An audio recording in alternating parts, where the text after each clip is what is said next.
Hi everyone, welcome to my channel education file MEd. और आज इस वीडियो में हम डिस्कस करेंगे एमएड फर्स्ट सेमेस्टर के एमडीयू यूनिवर्सिटी के क्वेश्चंस पेपर।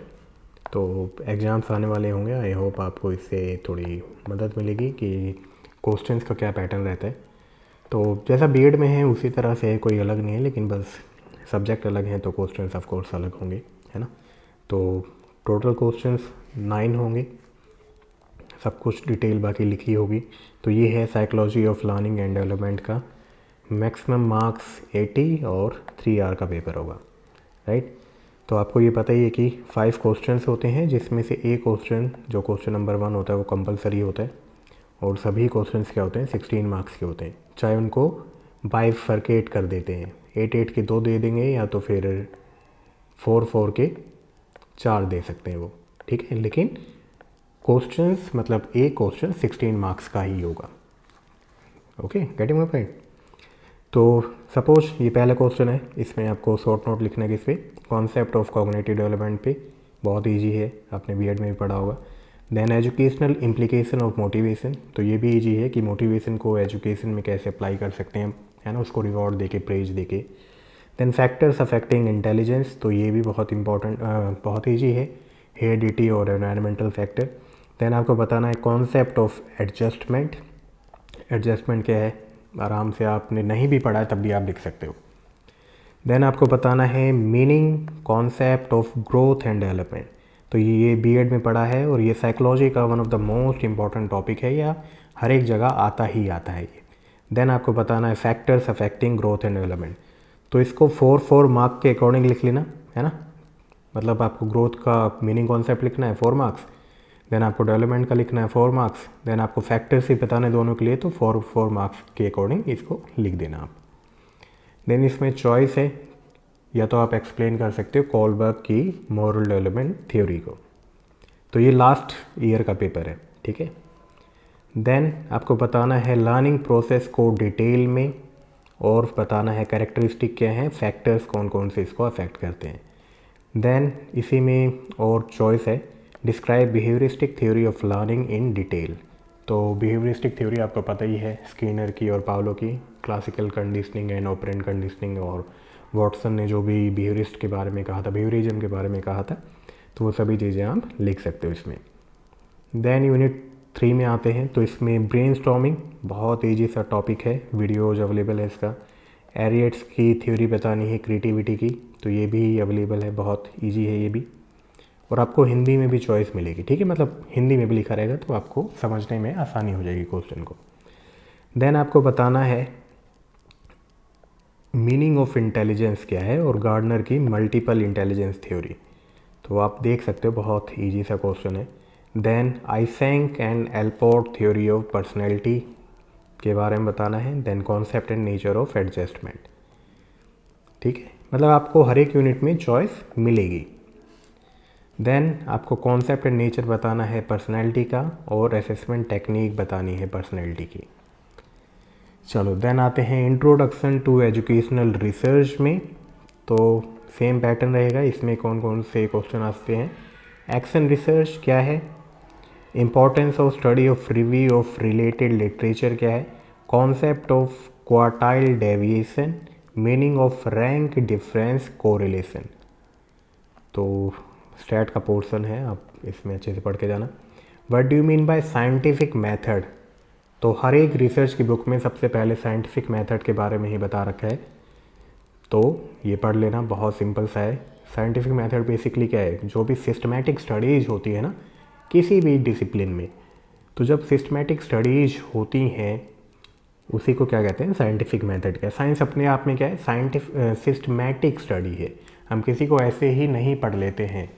तो जब हम किसी चीज़ को समझते हैं तो बहुत ही ज़्यादा अच्छे तरीके से सिस्टमैटिक ढंग से गोल्स बना के, ऑब्जेक्टिव बना के, उसमें बहुत स्टेप्स होते हैं, तो उस तरह के स्टडी को क्या कहते हैं, साइंटिफिक स्टडी कहते हैं। तो इसी की आपको कैरेक्टरिस्टिक बतानी है। देन आपको बताना है कि describe the technique of writing the qualitative research, कि गुणात्मक अनुसंधान को किस तरह से लिख सकते हैं। देन हाइपोथेसिस के बारे में बताना है, मीनिंग उसकी टाइप्स बतानी है, सोर्स बतानी है और प्रॉब्लम्स बतानी है फॉर्मेशन में। Then what is research proposal, तो ये बहुत ईजी है, आप इसको करके जाना, ये आता ही आता है। देन आपको बताना है मेन स्टेप्स क्या हैं जब आप रिसर्च प्रपोजल लिखते हो। तो प्रपोजल का अपने आप में मतलब क्या है कि जब हमें रिसर्च करनी होती है ना, हम हायर अथॉरिटी को रिसर्च प्रपोजल भेजते हैं कि भाई हमारी ये रिसर्च है, ये इसके एम से ऑब्जेक्टिव हैं, ये मटेरियल मेथड होंगे, इस तरह से हम कंडक्ट करेंगे। तो उसके बेस पे फंडिंग एजेंसी फिर फंड्स प्रोवाइड करती है, तो वही है ये, ठीक है। देन आपको बताना है central tendency, find out the mean median mode, आपको ये क्वेश्चन दिया रहेगा और इसमें मेरिट्स भी बतानी है। तो ये क्वेश्चन है, आपको इसी के बेस पे तीनों चीज़ें निकालनी है। Then what do you mean by percentile and percentile rank, describe the calculation of these two values with examples. तो थियोरेटिकल पोर्शन है, आप आराम से कर लेना। Then what do you mean by product movement correlation, ये भी थियोरेटिकल है, describe the computation and uses of product movement correlation. Then what do you mean by normal probability curve NPC, describe the characteristic and application of normal probability curve, write about skewness and kurtosis। तो skewness kurtosis वैसे भी important है और NPC भी important है, NPC मतलब आता ही आता है। देन आते हैं एजुकेशन स्टडीज पे, तो इसमें क्या है, reflection on outcome of action, anthropology के बारे में बताना है, मल्टी कल्चरल सोसाइटी क्या है उसके बारे में बताना है, सिविल सोसाइटी ग्रुप्स क्या होते हैं उसके बारे में बताना है। तो ये बहुत सिंपल सा सब्जेक्ट है या सिंपल सा टॉपिक है। Then explain how national aspiration can be transformed into educational goals for different stages of education. तो नेशनल एस्पिरेशन क्या होती है ना, कंट्री की महत्वाकांक्षाएँ क्या हैं, कंट्री शिक्षा से क्या चाहती है। तो जब नेशनल एस्पिरेशन होते हैं तो वो अपने आप एजुकेशनल गोल्स में दिखाई देते हैं, क्योंकि एजुकेशन क्या करेगा, उन्हीं नेशनल एस्पिरेशन के अकॉर्डिंग बच्चों को पढ़ाएगा, ठीक है। Then discuss the impact of didactic apparatus on modern education. Then है write notes on the following, relationship of education and management, then education and sociology. Then unit 3 में कि explain the role of peer group, school, community in acculturation of child, ठीक है। एक्लचरेशन क्या होता है कि जब बच्चा किसी पर्टिकुलर कल्चर में जाता है तो वहाँ की चीज़ें वो सीख लेते हैं, है ना।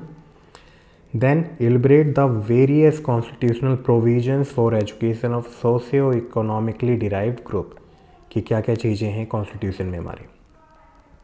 देन है role of media in school education, use of technology in school education. तो ये तो आप ऐसे टाइप क्वेश्चन की तरह भी लिख सकते हो इनको। देन है nurturing learner friendly school environment, ये भी बहुत ईजी है। School as a site of curricular engagement, curricular engagement कैसे, क्योंकि जो भी सब्जेक्ट मैटर है, कोई भी सब्जेक्ट अगर आप देख लो तो वो क्या है, मतलब करिकुलर एंगेजमेंट ही हो रहा है ना स्कूल में, तो उसी को आपको बताना है, इसके स्कूल किस तरह से रियल एनवायरनमेंट देता है ताकि हम अपने करिकुलम को वहाँ पे अप्लाई कर सकें। चलो देन आते हैं लास्ट क्वेश्चन पेपर पे या सब्जेक्ट पे, historical, political and economical foundation of education. तो इसमें क्या है, concept of economical perspective of education, women education in वैदिक पीरियड, की वैदिक पीरियड में कैसा था, कोठारी कमीशन पे short note, knowledge of industries and occupation, explain the concept and need of historical and political economical course in education, right it's scope, discuss the concept and need of historical perspective in education, कि क्यों ज़रूरी है भाई historical perspective पढ़ना।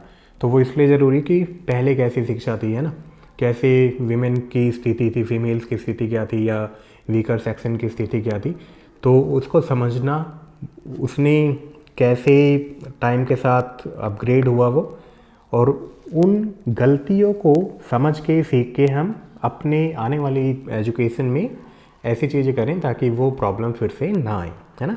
और कोई अच्छी चीज़ हो रही है तो उसको बने रहने दें। चलो देन बताना है आपको explain the difference between Vedic and Buddhist period of women education, teacher pupil relationship. चलो देन है explain education system in India during medieval period में कैसा था। ये इजी है, काफ़ी इजी है। Then constitutional provisions for education, तो जो भी कॉन्स्टिट्यूशन प्रोविजन है ऑफ एजुकेशन है, मतलब ये बीएड में भी टॉपिक है, तो वो चीज़ें आप लिख देना। कम्युनिस्ट कंट्रीज में कैसा एजुकेशन है वो बताना है आपको। देन आपको बताना है कि NPE national policy on education 1986 और NCF 2005, तो ये बेसिकली 8 मार्क्स के हैं, ठीक है। तो इसमें दो चीज़ें पूछ ली गई हैं, तो इनको 4 and 4 में डिवाइड कर देना, क्योंकि पूरा लिखोगे तो बहुत ज़्यादा है ये अपने आप में। चलो देन है how is education related to economy of a particular country. Then youth unemployment के बारे में आपको शॉर्ट नोट लिखना है। Then explain educational financing in India at senior secondary school level, कि एजुकेशनल फाइनेंसिंग किस किस तरह से होती है सीनियर सेकेंडरी स्कूल लेवल पे। तो यहाँ इस वीडियो में हमने डिस्कस कर लिया है question paper MEd first semester का, ठीक है, और ये है MDU यूनिवर्सिटी के लिए। तो आई होप आपको इस वीडियो से बहुत हेल्प मिलेगी, जो भी फर्स्ट सेमेस्टर में बच्चे हैं इस बार पढ़ रहे हैं। तो चैनल पे वीडियोज़ हैं, आप जाके देख सकते हो, और मैं अब रेगुलर नहीं था, लेकिन मैं अब डेली वीडियो अपलोड कर दिया करूँगा, ठीक है। तो मिलते हैं नेक्स्ट वीडियो में, till then bye bye, take care.